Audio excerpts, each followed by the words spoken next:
Hello दोस्तों, नमस्कार। दोस्तों, जैसा कि सभी को मालूम है कि आज से बैसाख का महीना चालू हो गया है। तो चलिए मैं आज आपको बैसाख की कहानी सुनाने जा रही हूँ। चलिए सुनते हैं। एक राजा था। वह सुबह जल्दी उठता था और बैसाख के माह में गंगा जी में स्नान करता था और कहता था कि मेरे से पहले कोई भी गंगा जी में नहीं नहाए। एक बंदरिया थी जो रोज राजा से पहले नहा लेती थी और राजा बाद में नहाने जाता था।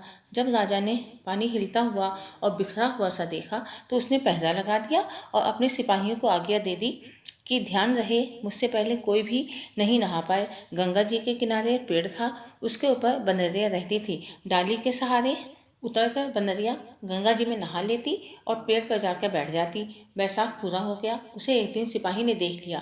उसने देखा कि जब अंधेरे में उन्हें कुछ भी नहीं दिखता और उन्हें नींद आ जाती तो यह बंदरिया उस समय गंगा जी में नहाती। सिपाही उसको पकड़कर राजा के पास ले गए और कहा कि यह बंदरिया आपसे पहले नहाती है। राजा ने प्रण किया हुआ था कि यदि कोई औरत मेरे से पहले नहाती होगी तो मैं उसके साथ विवाह कर लूँगा। राजा ने अपना प्रण पूर्ण करते हुए बंदरिया से विवाह संपन्न किया। बैसाख के महीने में नहाने से बंदरिया के बच्चे होने की आशा हो गई। पूरे महीने हो गए। जब बंदरिया ने पूछा कि मेरे बच्चा होगा तब मैं किसे जगाऊंगी। यह सुनकर राजा ने महल में एक घंटी बंधवा दी और कहा, जब तेरे दर्द हो तब यह घंटी हिला देना, फिर मैं आकर सारा इंतजाम कर दूंगा। राजा की कई रानियां थीं। उन्होंने उस बंदरिया से पूछा कि घंटी किसने बांधी है। तब वह बंदरिया बोली कि राजा जी ने बांधी है। जब मेरे बच्चा होगा तब मैं उन्हें यह घंटी बजाकर बुला लूंगी। एक रानी ने कहा, जरा बजा कर तो दिखा कि राजा जी आएंगे या नहीं। बंदरिया ने घंटी बजा दी। राजा आया।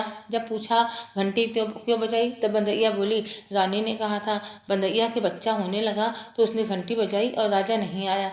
फिर रानियों से बंदरिया ने पूछा, मैं बच्चा कैसे पैदा करूं। तब रानियों ने कहा, आंखों पर पट्टी बंधवा ले, ओखली में सिर दे दे। फिर बंदरिया के बैसाख नहाने के पुण्य से एक अत्यंत ही सुंदर लड़का जन्मा होते जन्म होते ही रानी ने राजा को नदी में बहा दे और बंदरिया के पास आटे की खून से लपेट कर रख दे।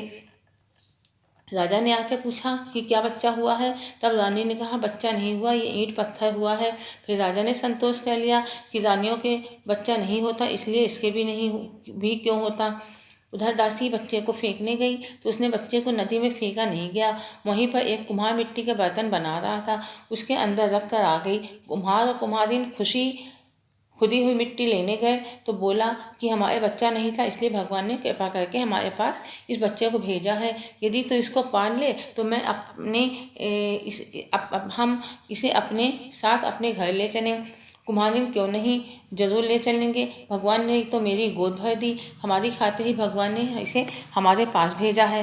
कुम्हारिन ने उसको बड़े ही लाड़ प्यार से पाल पोस कर बड़ा कर दिया। कुछ ही समय के बाद उस लड़के को सारी बात का पता चल गया कि मैं बंदरिया का बच्चा हूँ और रानियों ने मुझे मारने के लिए दासी को दे दिया था।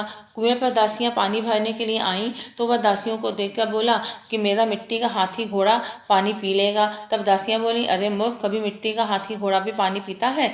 लड़का बोला, मूर्खों, कहीं बंदरिया के भी ईंट पत्थर पैदा हुआ है। दासियों ने जाकर रानी से बोला कि एक कुम्हार का लड़का है, उसने हमें यह बात कही और घड़े पर कंकरी मारकर फोड़ दिया।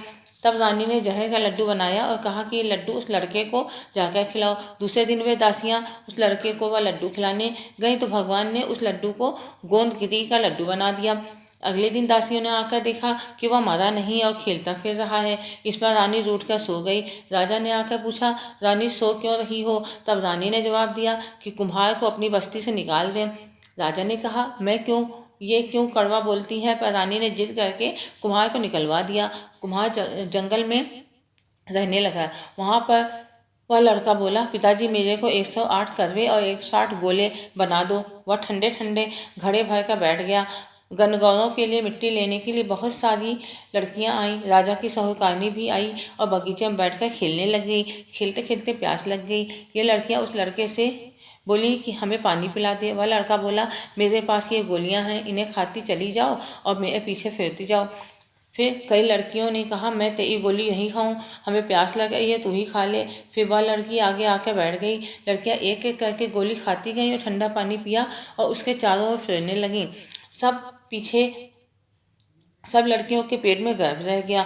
लड़कियां मिट्टी लेकर घर गईं तो पीछे उनके बाप ने ब्याह का साया निकलवाया और तो साया नहीं निकला, पर उनसे उसने कहा कि इनका ब्याह तो हो जाना चाहिए।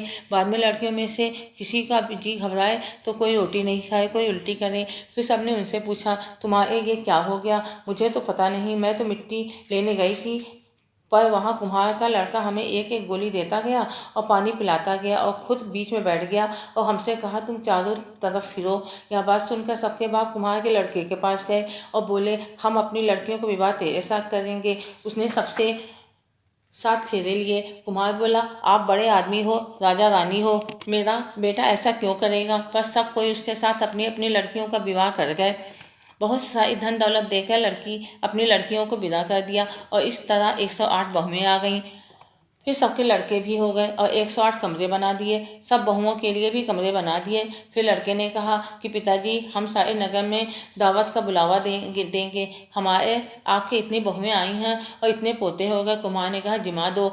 तब सारी नगरी और राजा रानी को बुलावा दे दिया। सभी निमंत्रण पर आमंत्रित हुए और राजा का परिवार भी सेना सहित आमंत्रित हुआ। लड़के ने कहा, हे राजन, आप बंदरिया को नहीं लाए? राजा ने कहा, तुम कहते हो तो बंदरिया को भी बुला लेते हैं। राजा ने बंदरिया को बुलाने के लिए रथ पालकी को सजा कर भिजवा दिया। वहाँ पर सारी सभा के बीच सोने की चौकी पर सुंदर गद्दी बिछवा दी। फिर बंदरिया आई तो गद्दी के ऊपर बैठा दिया और 108 बहुओं से कह दिया कि ये बंदरिया मेरी जन्म देने वाली माँ है और सब कोई सोने की मोहरें लेकर गोद में पोते देती जाओ। फिर सब बहुएं आईं और सोने की मोहरें देकर पैर छूकर गोद में पोते देती गईं। बंदरिया सबको आशीर्वाद देती गई। राजा की रानियां समझ गईं और राजा से कहा, ये हमें बुलाकर हमारा अपमान कर रहे हैं, इसलिए हम जा रहे हैं। फिर राजा भी लड़का बोला कि ए भाई, तू बंदरिया का इतना स्वागत क्यों कर रहा है? लड़का बोला, यह बंदरिया मेरी जन्म की माँ है। राजा ने पूछा, कैसे?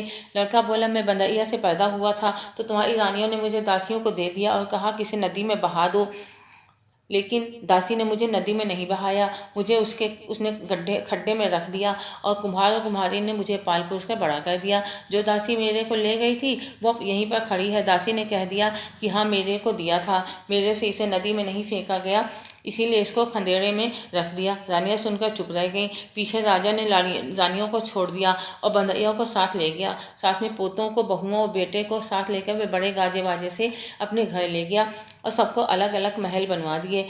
सब वहाँ पर जाकर राज करने लगी और सारी दुनिया कहने लगी कि बैसाख नहाने का इतना फल है, तो सभी को बैसाख मास में स्नान करना चाहिए और दान पुण्य करना चाहिए। बाद में कुम्हार से कहा कि हे कुम्हार, तुझे जितना धन चाहिए ले ले, तेरा मन चाहे तो मेरे घर पर रह जा, और यदि तेरा मन अपने घर में रहने को करे तो तू अपने घर में ही रहे, क्योंकि तूने बहुत बड़ा उपकार किया है। फिर उसको बहुत सारा धन दे दिया। बंदरिया बैसाख नहाई तो राजा जी को राज्य पाया और 108 पोते पाए। हे भगवान, जैसे बंदरिया को सुख संपत्ति दी वैसे ही सबको देना। जो कोई इस कहानी को कहता और सुनता है, भगवान की कृपा से उसकी सब मनोकामनाएं पूर्ण होती हैं। तो दोस्तों, आपको कहानी कैसी लगी मुझे कमेंट बॉक्स में जरूर बताएं। धन्यवाद।